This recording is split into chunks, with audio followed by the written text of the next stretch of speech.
তুলা রাশি। তুলা রাশি আপনার জন্য এই 10 জুলাই থেকে আপনার জন্য কি অপেক্ষা করে আছে? অবশ্যই ভালো কিছু অপেক্ষা করে আছে। অনেক না হওয়া কাজ আপনার কিন্তু সাকসেস হবে। 10 জুলাই পর্যন্ত আপনার অনেক কিছু আটকে গেছে, আপনি অনেক কিছু মানে পরিস্থিতির সম্মুখীন হয়েছেন, প্রচুর খরচা হয়ে গেছে, সামলাতে পারছেন না, আর নেই সেই খরচা, লোকে আপনাদের আন্ডু অ্যাডভান্টেজ নিয়েছে, লোকে আপনার কথা দিয়ে আপনার টাকা ফেরত দেয়নি, দিনের পর দিয়ে আপনাকে ঘুরিয়েছে, আপনি লোককে হেল্প করেছে, লোকে আপনাকে কথা শুনিয়েছে। হ্যাঁ, এটা গৌরাশির জন্যই কিন্তু হয়েছে, তবে সব তুলারাশির হয়েছে না, বেশিরভাগ মেজর পার্সনের জন্যই হয়েছে। তুলা রাশি হচ্ছে অ্যাডজাস্টেবল পার্সন, সে সহ্য করতে জানে, সবসময় ওই অ্যাডজাস্ট, চলো ভাই মেনে নাও। কিন্তু এই 10 তারিখের পর থেকে আপনার অনেক কিছু আপনার সুযোগ আসবে। এই সময় কিন্তু আপনাকে দেখবেন যে চাপ আপনার ছিল সেই চাপটা দিয়ে অনেকটা আপনি উঠে দাঁড়াতে পারবেন, আপনার ডেভেলপ আসবে, এক্সট্রা ইনকাম হবে, আপনার কিন্তু এই সময় ইচ্ছা পূরণ হবে।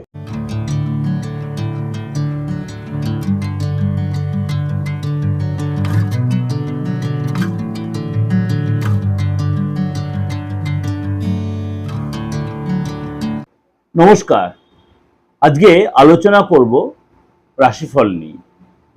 অর্থাৎ আপনারা প্রত্যেক আমার সাথে ওয়াকিবল হয়ে গেছেন যে প্রত্যেক মাসের মানে 10 তারিখ থেকে পরের মাসের 10 তারিখ পর্যন্ত একটা আলোচনা আমরা আপনাদের কাছে প্রেজেন্টেশন আমি করি।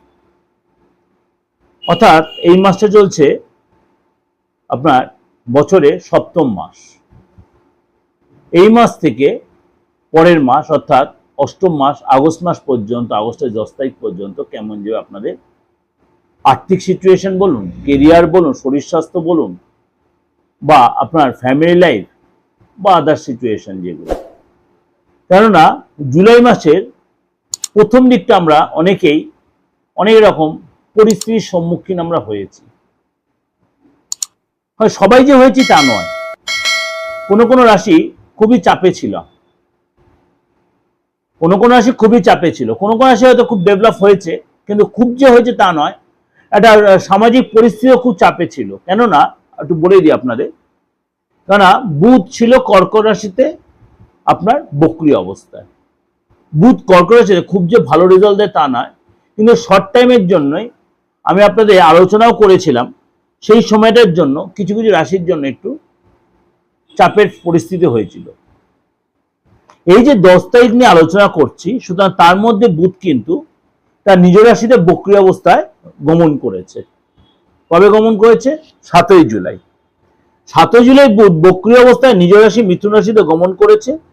কতদিন থাকবে বক্রী অবস্থায়? 23 তারিখ পর্যন্ত বক্রী অবস্থায়। এরপর বুধ 23 তারিখের পর মার্গী হবে, কিন্তু থাকবে কতদিন এই মিথুন রাশিতে? 5ই আগস্ট পর্যন্ত।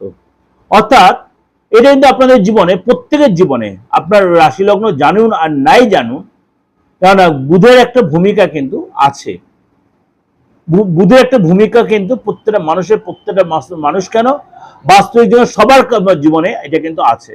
সুতরাং বুধ এই যে তার নিজ রাশিতে বক্রী অবস্থায় গমন করলো এবং সেটা আপনার 5ই আগস্ট পর্যন্ত থাকবে এবং 23শে জুলাই পর্যন্ত বক্রী অবস্থা থাকার মার্গী হবে, এটা কিন্তু অনেকটা একটা ভাইব্রেশন তৈরি করে, পজিটিভ বা নেগেটিভ সেটা পরে আছে, কিন্তু অনেকটা বেটার সিচুয়েশন আপনি ফিল করবেন। এরপর আপনার রইল মেজর গ্রহ শনি। শনি গ্রহ 27 তারিখে আপনার মীন রাশিতেই বক্রী অবস্থায় থাকবে। অর্থাৎ দীর্ঘদিন পর আবার শনি মীন রাশিতে বক্রী হচ্ছে।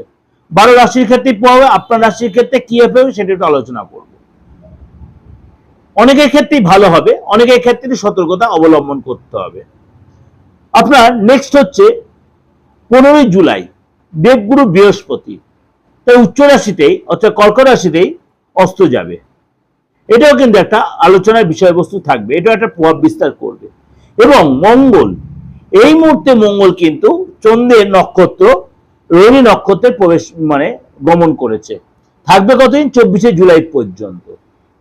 24শে জুলাই পর্যন্ত প্রত্যেকটা এফেক্ট। তারপরে রোহিণী নক্ষত্রের থেকে চলে যাবে মৃগশিরাতে। সুতরাং এইখানেও কিন্তু মঙ্গল কিন্তু সেই বৃষ রাশিতেই থাকবে, অর্থাৎ বৃষ রাশিতে মঙ্গল অতটা পজিটিভ এফেক্ট দেয় না, বরঞ্চ অনেকটাই নেগেটিভ ইম্প্যাক্ট তৈরি করে। তাহলে এতগুলো গ্রহ তার এদিক ওদিক চেঞ্জ হচ্ছে, তা আপনার রাশির ক্ষেত্রে কি প্রভাব বিস্তার? যারা যারা মনে এই 7 তারিখ পর্যন্ত বা 10 তারিখ পর্যন্ত প্রচন্ড একটা চাপে ছিলেন, মানসিক বলুন, আর্থিক বলুন, শারীরিক বলুন, ফ্যামিলিগত বলুন, হওয়া কাজ বিগড়ে যাওয়া বলুন, তারা কিন্তু এই সময়টাই অনেকটাই বেটার কিছু আপনি এক্সপেক্ট করতেই পারেন। বিকজ এত গো ট্রানজিট, এত গো সিচুয়েশন, বিশেষ করে রাজকুমার বুধের পরিবর্তন। সুতরাং আপনাকে অবশ্যই তাহলে প্রোগ্রামটা স্কিপ না করে পুরো প্রোগ্রামটা শুনতে হবে, যে 10 জুলাই থেকে আপ টু 10 আগস্ট আপনার অনেক অসাধ্য সাধ, অপূর্ণ কাজ, অধুরা কাজ আপনাকে হতে যাচ্ছে। এবার বলেন, দাদা আমার তো ডেট অফ বার্থ নেই। অনেকে আমাকে হোয়াটসঅ্যাপ মেসেজ করছেন, দাদা আমার ডেট অফ বার্থ নেই, দাদা আমি দুবাই থেকে বলছি, দাদা আমি সিঙ্গাপুর থেকে বলছি। তাহলে আপনাদের এত টেনশন কেন নিচ্ছেন? খালি বাংলাদেশের লোকেদের সাথে আমাদের মানে কানেকশন একটু ফ্যাক্টর হয়, তাদের সবার সাথে, সারা অল ওভার ওয়ার্ল্ডে সবার সাথে আমার কানেকশন হয়। আপনিও করতে পারেন। আপনার হাতের ছবিটার নামটা পাঠিয়ে দেবেন, যারা আমাকে হোয়াটসঅ্যাপ মেসেজ করে, এটাই আমার হোয়াটসঅ্যাপ নাম্বার, একেই পাঠিয়ে দেবেন, আমার ফিসটা দিয়ে দেবেন, আপনি যেন পুঙ্খানু বিচারটাও পেয়ে যাবেন। খালি বাংলাদেশের লোকেদের কাছে আমি ক্ষমা প্রার্থী, আপনার সাথে আমাদের কোনো কানেকশনের কোনো জায়গা নেই। তাহলে চলুন আলোচনা করি আজকে 10 to 10 আপনার রাশির জন্য কি, অর্থাৎ 10 তারিখ থেকে আপ টু 27 তারিখ আপনার জন্য কিন্তু সময়টা অনেকটাই প্রেফারে থাকবে। 27 তারিখের পরে আপনাকে একটু সতর্ক সচেতন থাকতে হবে, কেননা আপনার বন্ধু রাশি, বন্ধু গ্রহ শনি, সে কিন্তু বকরি হচ্ছে সেকেন্ড, মানে তার সেকেন্ড হাউসে, আপনার সেকেন্ড হাউস না। শুধু আপনাকে এইসব জায়গায় একটু মেনটেন করতে হবে। আপনার শরীর স্বাস্থ্য আগের চেয়ে বেটার হবে। খালি একটা কথা হলো, জল বেশি করে খাবেন, রিচ খাবার, স্পাইসি খাবার একটু মেনটেন করবেন। কোনো অনুষ্ঠানে মনটা ফ্রেশ হয়ে যাবে, কারোর সাথে সময় কাটাতে কেউ আপনার বাড়িতে আসবে, যাদের সাথে আপনার ডিস্টার্বেন্স হচ্ছে সেগুলো অনেকটা ঠিক হয়ে যাবে। পেটের ব্যাপারে একটু সচেতন থাকবেন। আপনার এই সময় কিন্তু মানে আগের চেয়ে বেটার হবে, ইনকামও বাড়বে, লাভও হবে, এবং এই সময় কিন্তু স্যালারি বাড়বে, কমিশন বাড়বে, ইনভেস্ট থেকে লাভ হবে। ফ্যামিলির সাথে সময় কাটাবেন, এবং আপনাকে এই সময় কিন্তু কোথাও ঘুরতে প্ল্যান করতে পারেন, কিন্তু ফ্যামিলিতে কারোর হেলথ নিয়ে আপনার উদ্বিগ্নতা থাকতে পারে, বিশেষ করে মায়ের। সন্তানের কিন্তু এই সময় ইচ্ছা পূরণ হবে, সে প্রচন্ড কাজে ব্যস্ত মধ্যে থাকবে, অর্থাৎ সময়টা তার ভালোই যাবে। বিদ্যার্থী যারা, অর্থ আসবে, ইচ্ছা পূর্তি হবে, এবং এই সময় কিন্তু তার পেটের প্রবলেম বা একটু ভাইরাল কোনো প্রবলেম হতে পারে শরীরটা নিয়ে। চাকরি যারা, কিন্তু আপনার 10 তারিখের পর থেকে আপনাদের ভালোই দেখা যাচ্ছে, বিশেষ করে আপনার 27 তারিখ পর্যন্ত আপনার কিন্তু মানে অর্থ লাভ, পদলাভ হবে, নতুন নতুন চাকরি অফার আসতে পারে, কিন্তু কাজের চাপ কিন্তু আপনার থাকবে। ব্যবসা যারা বলি, ব্যবসায় কিন্তু আপনার এই সময় বড় কোনো কোম্পানির সাথে টাই আপ হতে পারে, বড় কোনো কোম্পানির সাথে আপনার লেনদেন হতে পারে, এবং এই সময় কিন্তু আপনার ডেভেলপও আসবে, কাজের প্রবলেম যেগুলো সেগুলো অনেকটাই মিটবে, এবং সোশ্যাল মিডিয়ায় যারা কাজ করছেন, অনলাইনে যারা কাজ করছেন, তাদের কিন্তু ডেভেলপ করবে। দাম্পত্য লাইফে কিন্তু আপনার যথেষ্ট ভালো দেখা যায়, পার্টনারশিপের কোথাও ঘুরতে হবে, শপিং করবে, কেনাকাটি করবেন, এবং এই সময় কিন্তু আপনার বন্ডিং ভালো হবে, পার্টনারের কিন্তু পদলাভ, ধনলাভ হবে, আজকে দেওয়া কাজও কমপ্লিট হবে। সুতরাং এই যে আলোচনাটা বললাম আপনার তুলা আসে, আপনার জন্য যথেষ্ট কিন্তু ভালো সময় আসছে, সুতরাং সেটা ইউটিলাইজ করুন। বসে থাকবেন না, ভাববেন না। আপনার এই সময় ফ্যামিলি রিপেয়ার বা রিনোভেশন পারপাস আপনার খরচ হবে। তুলা রাশির এই সময় রিপেয়ার বা রিনোভেশন পারপাস আপনার কিন্তু খরচ হবে। মাথাটা ঠান্ডা রাখবেন, দুমদাম ডিসিশন নেবেন না, দুমদাম কাউকে কোনো কমিট করবেন না। ওভারঅল কিন্তু আপনি 27 তারিখ যথেষ্ট ভালো আপনি খেলতে পারবেন। এটা ওভারঅল প্রেজেন্টেশন দিলেও আমি বলছি 95 থেকে 99% মিলতে বাধ্য। কাজে লাগান, ভালো থাকবেন। যোগাযোগ করতে হলে এই যে নাম্বার রয়েছে 8910733325। এতদিনের অভিজ্ঞতা বলছি একটা কথাই, তন্ত্র হচ্ছে বলে বলে কাজ দেয়, কিন্তু কারো 2 দিন, কারো তো 1 মাস, কারো তুরন্ত হয়ে যায়, কারো দেরি হয়। আপনি ধৈর্য ধরে যদি থাকতে পারেন, আপনি রেজাল্ট পাবেন। আর একটা কথা বলি, আমি সবাইকে প্রতিকার দিই না, যদি দেখি কাজটা হওয়ার মতো করতে আমি পারবো তাহলেই দিই। এটা কিন্তু অনেকেই আমার ব্যাপারটা জানেন।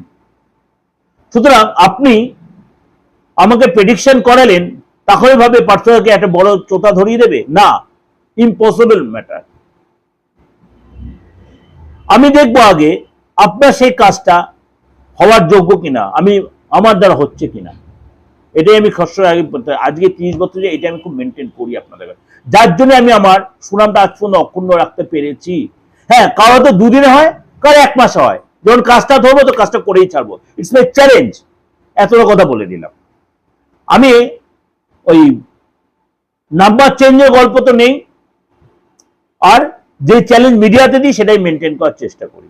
এই যে সময়টা গেল 1 তারিখ থেকে 10 তারিখ, আপনাদের হয়তো প্রেডিকশনে বলেছিলাম কিছু কথা, 7 তারিখ পর্যন্ত বা 8 তারিখ পর্যন্ত যে ঝড়টা রাশিফল শুনলে আপনি বুঝতে পারবেন, তাদের অনেকেরই অনেক সিচুয়েশনের সম্মুখীন হয়েছে। আমি বলতে চাইছি মিডিয়াতে, গতদিন তো হঠাৎ তার জীবনে একটা হঠাৎ কোনো ঝড় নেমে এসছে। সেগুলো পার্থ তুমি তো বলেই ছিলে এটা আমার জীবনে আসবে। আবার ভালো কিছু হয়েছে। কি ভালো হয়েছে? দীর্ঘদিনের স্বপ্ন তার পূরণ হয়েছে। কি পূরণ? সে ফ্ল্যাট কিনেছে। এতদিন সে ভাড়া বাড়িতে ছিল, এমন ক্লায়েন্টও পেয়েছি। দীর্ঘদিন অর্থ আটকে ছিল, সেই লোকটা তাকে টোটালি ডিটাচ করে দিয়ে ফোন ধরছিল না। আমি এমন কিছু তার কাজ, কিছু উপাচার, কিছু মানে রেমেডি করেছিলাম, সে অতীত অসন্তুষ্ট আমার প্রতি হয়ে গেছিল। কিন্তু সে নিজে আমাকে ফোন করে বলে, পার্থদা আপনার মনে পড়ছে কিনা জানি না, আপনার আমি ডিটাচ হয়ে গেছিলাম। সে হয়তো আজ আমার প্রোগ্রাম শুনছে। আমাকে আমি বলেছিলাম তো আপনার কথা আমি মিডিয়াতে কিন্তু বলবো, বলে আমি বলবো আমার নামটা বলবেন না দাদা দয়া করে, তাহলে তার কাছে আমি ছোট হয়ে যাব। তার দীর্ঘদিনে আটকে দেওয়া অর্থ 90% রিকভারি করতে পেরে গেছে, সে নিজে বাড়িতে এসে দিয়ে গেছে। তাহলে এটা আমার ক্রেডিট আমি বলছি না তা সবসময়, আমার রেমেডিতে একটা ক্যালমা আছেই, এটা আমি বলতে পারি। আমার রেমেডি ক্যালমা আছেই, আমার ক্যালমা না, আমার রেমেডি ক্যালমা আমি দেখাই, আমি এই ভাষায় বলছি। এবার তার সাথে সাথে তার ভাগ্যের সাপোর্টটাও আছে। সে কিন্তু তার রেমেডিও খোলেনি, আমি যে উপাচার বা যেসব উপকরণ করতে বলেছিলাম সেগুলো কিন্তু সে বন্ধ করেনি। এটা তার অ্যাচিভমেন্ট। শুধু আপনিও যদি তার এই ধরনের রেজাল্ট পেতে চান, ধরুন দীর্ঘদিন আইনের ঝামেলা, আমি এমন লোককে চিনি দীর্ঘদিন তার বাবা জ্যাঠারা আইনের ঝামেলা জর্জরিত ছিল, নাতি এসে সেই কেস আমার কাছে এসে মিটিয়েছে। এমন ক্লায়েন্ট আমি সে আমার প্রোগ্রাম শুনছে, দাদুর কেস মিটেছে। বড় বড় সরকার সে কেস চলছিল, হয়তো তারা আমার সাথে যোগাযোগ রাখেনি বা কেউ রেখেছে তার মধ্যে, কিন্তু তারা উপকৃত হয়ে আমাকে যে মেসেজটা দিয়েছে, এই আমার রেমেডি, এটাই হচ্ছে আমার অ্যাচিভমেন্ট। অবশ্যই তার যে রেমুনারেশন নেই। আপনার রেক্টিফিকেশন খুব ভাইটাল। আপনি যে বাস্তুটায় আছেন, মনে হয় আপনার স্বামী স্ত্রীর প্রচন্ড ডিস্টারবেন্সে রয়েছেন, আপনার ওয়াইফ আপনাকে প্রথম থেকে প্রচন্ড ভালোবাসে, তারপর হঠাৎ আপনার বিরুদ্ধাচরণ করছে, তারপরে অন্য রিলেশন আছে তা বলছি না, বিরুদ্ধাচরণ করছে, আপনার কথা অবাধ্য হচ্ছে, অন্য কেউ সে তাকে বুদ্ধি পরামর্শ দিচ্ছে। আগে তাকে না জানিয়ে সেটা রেকটিফাই করুন। আপনার হাজবেন্ডও সেটা হতে পারে, বা আপনার যে খুব ক্লোজ ফ্রেন্ড ছিল, আপনি ক্রমশ দেখছেন সে আপনাদের টোটালি ডিটাচ হয়ে যাচ্ছে, খুব কষ্ট পাচ্ছেন। অবশ্যই সেটা নিজের গ্রিপে নেওয়া। আপনার সন্তান, আপনার ইনকামটা হচ্ছিল, আপনার পার্টনারশিপ ব্যবসা, আপনি প্রমোটিং এর ব্যবসা, আপনি রেভেলিউ এর ব্যবসা, সব পার্টনারশিপ রিলেশন ভালো আছে, আপনাকেই ছাঁটাই করে দিতে চাইছে। অলবাত রেজাল্ট আছে। আপনি প্রচন্ড শত্রুর জায়গায় জর্জরিত, রেমেডি করছেন আর নষ্ট হয়ে যাচ্ছে, 2 দিন 4 দিন ভালো হয়ে যায়, তারপর আবার নষ্ট হয়ে যাচ্ছে। সেটা থেকে রেক্টিফাই করা, যাকে বলে বিদ্বেষণ, বশীকরণ, এই কাজগুলো বলা উচিত না। শত্রু স্তম্ভন মানে শত্রুকে দমানো, মেরে ফেলা নয়, স্তম্ভন। বিদ্বেষণ মানে বিচ্ছেদ। এইগুলো করলে, ঠিক মতো প্রপার ওয়েতে করলে রেজাল্ট পেতে বাধ্য। চ্যালেঞ্জ 2 দিন আগে 2 দিন পরে, কিন্তু খরচ সাপেক্ষ। তন্ত্রের কাজে এক্সপেন্সটা অনেক ভালোই হয়, কিন্তু কাজটাও তেমনি হয়। যারা আমার পুরনো ক্লায়েন্ট তারা জানে পার্থবাজি সবার সাথে কতটা কোঅপারেট করে। যাই হোক, যদি মনে করেন, যদি বিশ্বাসযোগ্যতা থাকে, যোগাযোগ করতে পারেন দেশে বিদেশে যে কোনো জায়গা থেকে, আপনি অনলাইন অফলাইন। ভালো থাকবেন, নমস্কার।